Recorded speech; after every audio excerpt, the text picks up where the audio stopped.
In the late 1980s, the FBI found itself outmatched by a single man, a lone gunman responsible for the longest string of unsolved bank robberies in their history. His planning was meticulous, his execution flawless. Local police and FBI agents worked together, but catching this mastermind proved nearly impossible.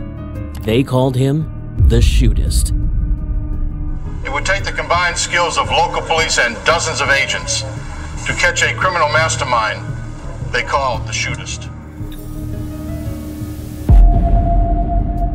Over 8 years, the Shootist robbed 48 banks across 18 cities from California to Texas. No fingerprints, no witnesses, no mistakes. Every heist was clean. Every escape was perfect. The FBI had no idea who they were chasing or how to stop him. To them, he was a ghost, slipping through their fingers time and time again. But even the most perfect criminals make mistakes. After years of chasing shadows, the FBI would finally get their break. A break that revealed the man behind one of the most prolific bank robbery sprees in U.S. history. So who is this man, and how did he manage to vanish without a trace after every heist? This is the story of the most relentless hunt for the most elusive bank robber America has ever seen. On November 5, 1987, in San Diego, California, a quiet morning was shattered by gunfire inside a local bank. A man stormed in, ordering everyone to the ground, threatening to shoot anyone who disobeyed. He forced the teller to fill his bag with money from all the drawers, avoiding the vault. This wasn't just about taking cash. He knew what he was doing. He wanted to be in and out fast, leaving no time for mistakes. The police were called, but by the time they arrived, he was long gone. No fingerprints, no evidence. The man didn't wear gloves, but was careful not to touch anything. Even the bank's security footage revealed little. A white male, about 6 feet tall, with a beard and a mustache. It wasn't enough. Special Agent Jack Kelly of the FBI was tasked with solving this case. He knew immediately that they were dealing with a different kind of criminal. The shooter didn't just rob banks, he controlled them. He took command of the entire situation, using violence to create fear. He was a takeover robber, an aggressive type. His actions were bold and dangerous. Kelly had seen many bank robbers, but this one stood out. He didn't use a partner like most takeover robbers, and his violence left victims traumatized. The witnesses were too shaken to provide clear descriptions. Some said he wore a disguise. Others weren't sure. With conflicting details and low-quality surveillance photos, the FBI and Kelly knew this would be a tough case. After conducting more research, Kelly discovered something chilling. This wasn't the first time the Shootist had struck. A year earlier, in another San Diego bank, the same method had been used. A gun fired into the ceiling. Cash was grabbed from the teller drawers. No evidence is left behind. The pattern was identical, and the man had been just as careful then.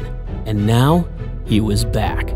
Over the next month, the Shootist robbed 2 more banks in San Diego. Every time, the pattern remained the same. Shots fired into the ceiling, demands for money, and quick, clean getaways.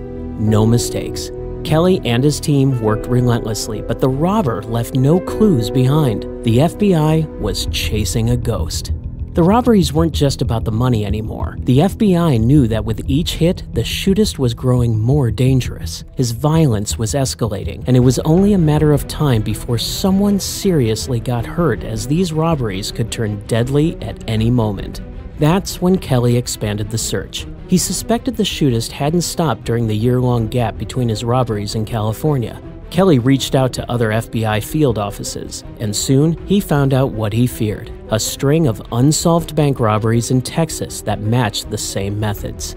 During one of these heists in Abilene, Texas, the Shootist had done exactly what the FBI dreaded. After firing his gun into the ceiling, he forced the manager to fill his bag. But before he left, he shot the manager in the abdomen. She survived, but it was clear the man was growing more violent and more reckless. The FBI and Texas Rangers combined forces, pooling all available resources to catch the Shootist. He had a method, targeting banks near highway on-ramps for quick escapes. Yet no one ever saw him leave. No cars, no getaway vehicles. Each heist was as clean as the last, and every lead seemed to evaporate as quickly as it appeared. By now, the Shootist had stolen hundreds of thousands of dollars, but to the FBI, it wasn't about the money anymore. It was about stopping him before he killed someone. The urgency to catch him was growing, but with each heist, he seemed to vanish into thin air, leaving nothing behind but fear. In 1988, the man known as the Shootist had pulled off 6 more heists across Texas and California. Investigators hoped that the growing media coverage would generate a tip, but despite local newspapers and TV stations broadcasting his image, no one could identify him. His string of robberies, 14 in total, became infamous. Over 3 years, the Shootist had executed each heist with precision, leaving behind no clues and quickly making his mark in the FBI's record books as one of the most cunning criminals they had ever encountered. The FBI knew they were up against someone who meticulously planned every detail. The only evidence left behind were bullets fired into the ceiling. If forensic examiners could match the rifling marks on the slugs, they might identify the gun. But this was a long shot. The bullets were badly damaged, and without clear marks, they were almost useless. Meanwhile, the Shootist struck again.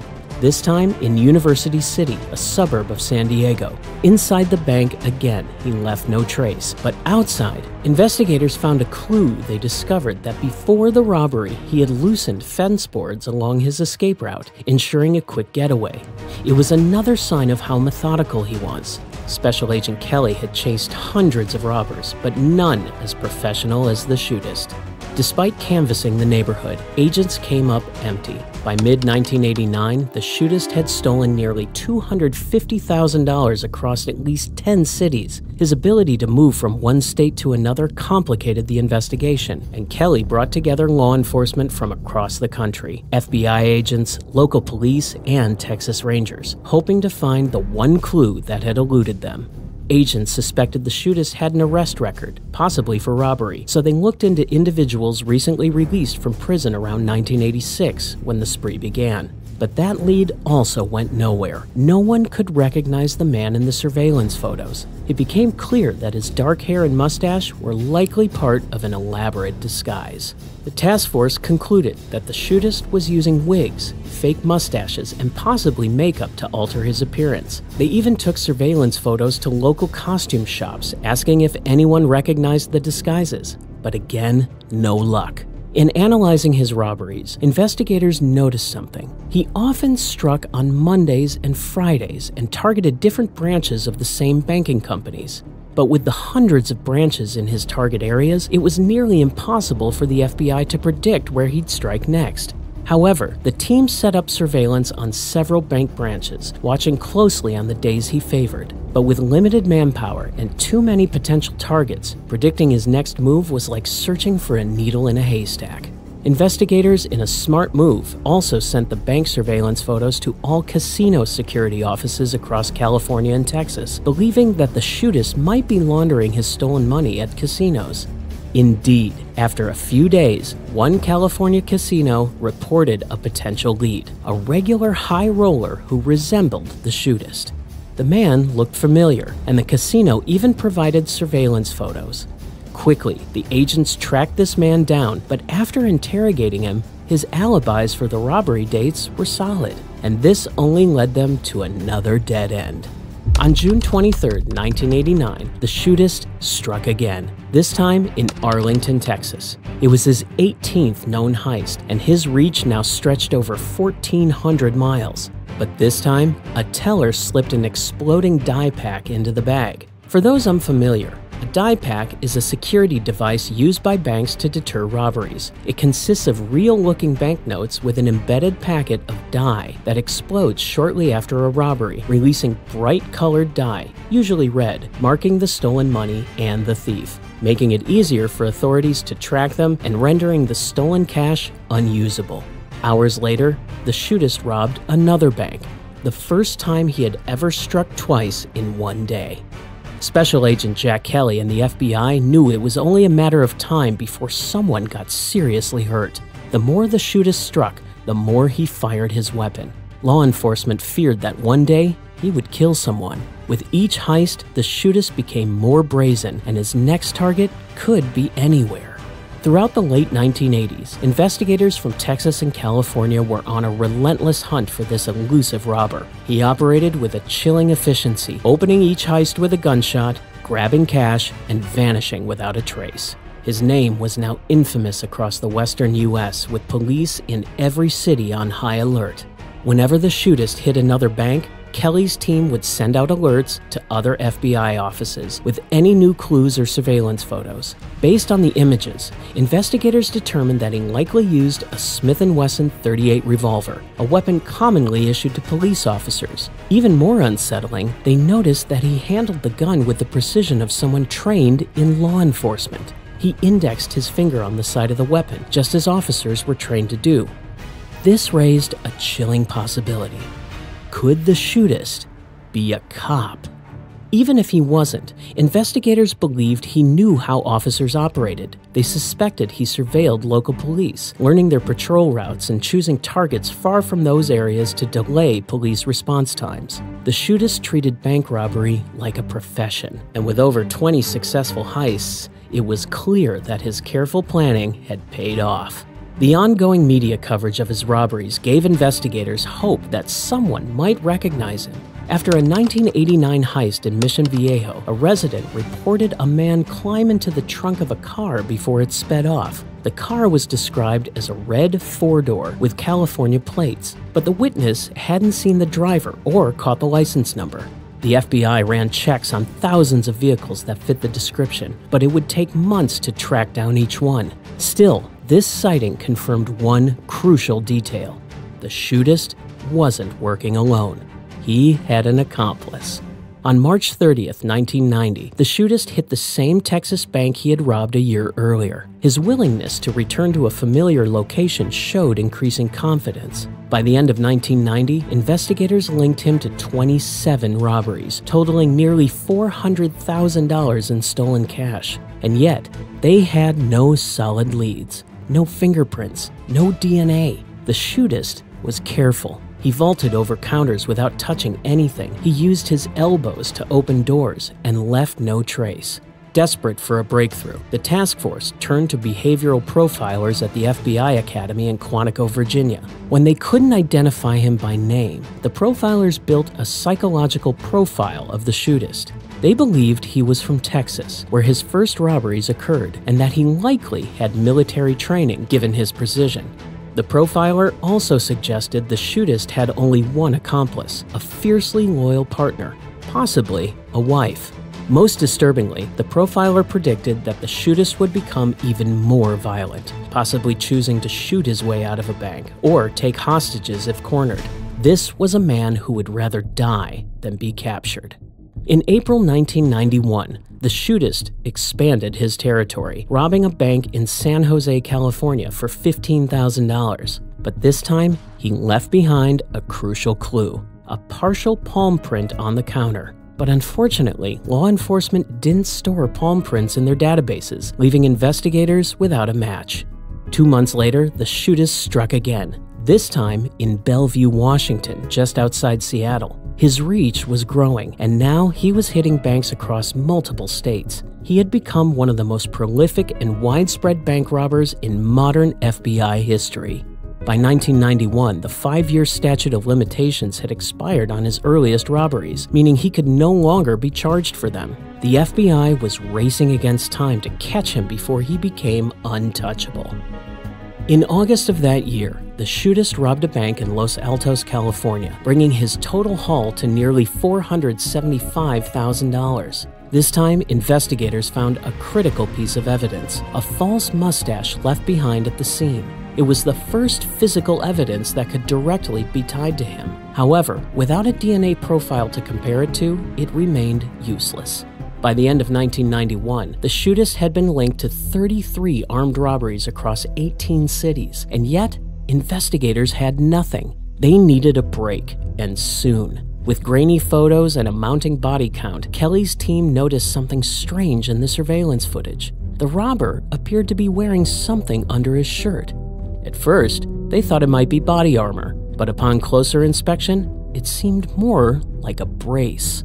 The FBI suspected the Shootist might have a bad back, even though his physical agility and vaulting counters suggested otherwise. In a desperate move, investigators reached out to chiropractors near the banks he'd hit, hoping to match the man in the blurry photos with a patient who needed support for back problems. But with so many doctors to contact and no clear image of the man, it was another dead end. 1992 alone brought 7 more heists, including a second robbery at the same Bellevue bank. The Shootist had now stolen nearly $600,000. Despite extensive efforts to track him down, the FBI was left empty-handed. The frustration grew as agents realized that one day, the Shootist's violent streak might end with someone dead. But then, a break came in San Jose. During a robbery, security cameras captured the clearest images yet of the Shootist's face. Investigators worked with a forensic artist to create a composite sketch, reconstructing his features without the disguises. The sketch was distributed to banks, police stations, and the media. And finally, there was hope. They needed someone to recognize him. And after 2 years, in May 1994, that call came in. An anonymous tipster claimed to know the Shootist's true identity: Johnny Madison Williams. Williams fit the profile perfectly, a former Marine with a history of robbery. He had a wife, Carol, who acted as his accomplice. The caller claimed to know him very well. He said that Williams had vowed never to be taken alive and had a suicide pact with his wife. The FBI now had a name, but tracking him down would be another challenge. Williams and his wife lived in a $350,000 house overlooking Morro Bay, California, despite having no legitimate income. Agents set up surveillance, knowing that Williams was always armed and dangerous. They were prepared for a confrontation, but Williams didn't show. Kelly had a hunch he was preparing for his next heist in Seattle. On July 1st, 1994, the Shootist struck again. This was his 48th robbery, this time in Kirkland, Washington, just 10 miles from where Special Agent Don Glasser was on patrol. As usual, the robbery began with a gunshot, but this time, something went wrong. When the teller dropped wooden paperweights into the bag, the Shootist mistook them for die packs.